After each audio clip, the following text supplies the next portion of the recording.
Generation Climate: How the crisis made young people the adults in the roomAs. Intensifying storms, devastating wildfires, and unrelenting drought wreaked havoc in Africa and around the world. Nakate publicly called out governments for not doing enough to make the earth habitable for future generations. She says the youth understands the urgency of divorcing from fossil fuels much better than older generations.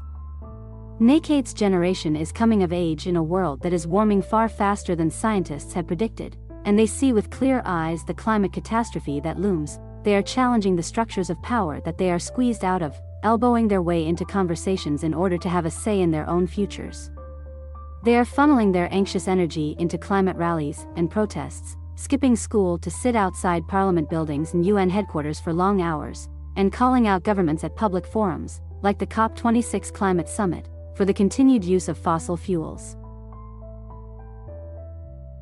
Vladislav Kame, a 26-year-old Moldovan activist, started advocating for climate action in 2014, and in 2020 he joined the UN Secretary-General's Youth Advisory Group on Climate Change. He now wears the suit and walks the walk among powerful decision-makers and policy influencers on the international stage, though he still feels that the youth needs to be recognized as an equal partner. Finding those inroads in working with structures of power and also challenging them at the same time is a tightrope walk, he added. When I am interacting in those corridors of power, I am particularly pushing on the pinpoints that are important to my region, while also finding allies from other regions, vulnerable communities, who share the same cause.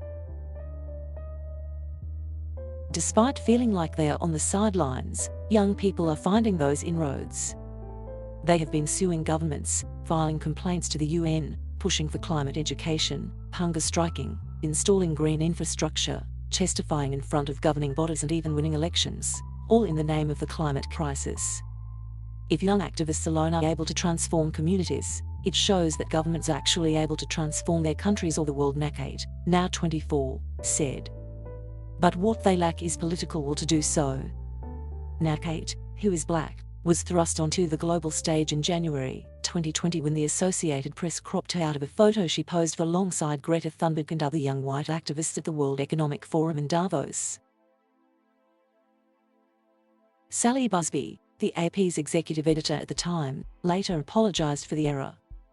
We regret publishing a photo this morning that cropped out Ugandan climate activist Vanessa Nakate, the only person of color in the photo, Busby said.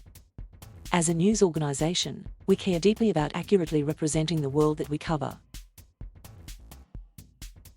But it sparked a larger conversation about inequities within the climate movement and the role that young people of color are playing. You didn't just erase a photo, Nakate tweeted in response. You erased a continent. The moment was a turning point for her activism, but Nakate has been doing work in her home country that shows she's more than the activist that was cropped out of a photo.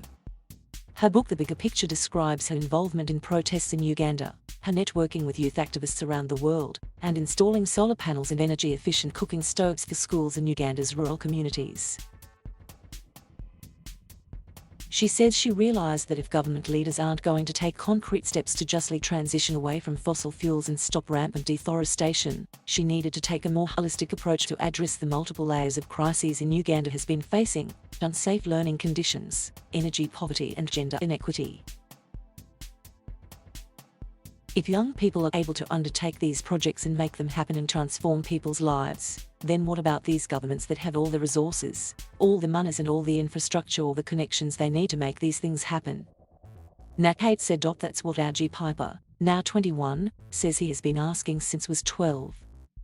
In 2015, Piper and 20 other youth climate activists sued the US government in Juliana v. United States, in which plaintiffs argued that the government's role in causing and perpetuating the climate crisis violates young people's constitutional rights to life, liberty, and property. They recently asked a federal judge in Oregon to hear an amended version of the complaint after the 9th U.S. Circuit Court of Appeals dismissed the case in 2020. Piper said the lawsuit has been stressful for him. Convincing adults in power, he said, was always the most challenging aspect. That was the hardest thing to get over, that adults really would just see me as a kid, speaking grown-up words for them, instead of a youth concerned for my future, understanding the problem and trying to convince them to see my point of view, he added. The lawsuit inspired other youth-led legal efforts on climate around the world. In 2019, 15 young activists, including Thunberg, filed a complaint to the UN that inaction on climate change is a violation of children's rights. In October, the UN Committee on the Rights of the Child said it couldn't immediately rule on the case. Latoknik Kabua, the 18-year-old climate activist from the Republic of Marshall Islands, was among the 15 who filed the UN complaint. His islands are plagued by the legacy of military contamination and environmental injustice. In 2019, researchers found the Marshall Islands were more radioactive than Chernobyl and Fukushima.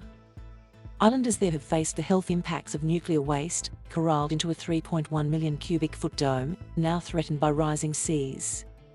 Yet the Marshall Islands continue to pay a steep cost for other countries' failure to ditch fossil fuels. Dr. Mitzi John L. Tan, climate justice organizer with Youth Advocates for Climate Action Philippines, has a front row seat to the climate crisis.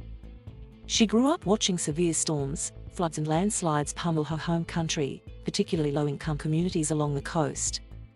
In 2013, Typhoon Haiyan battered the Philippines and killed more than 6,000 people. In developing countries like the Philippines and Uganda, environmental injustice adds another layer to the challenge of halting the climate crisis. As climate change stretches natural resources thin, reports have found that the Philippines, as well as countries in Africa and South America, are among the deadliest countries for people who try to defend their environment.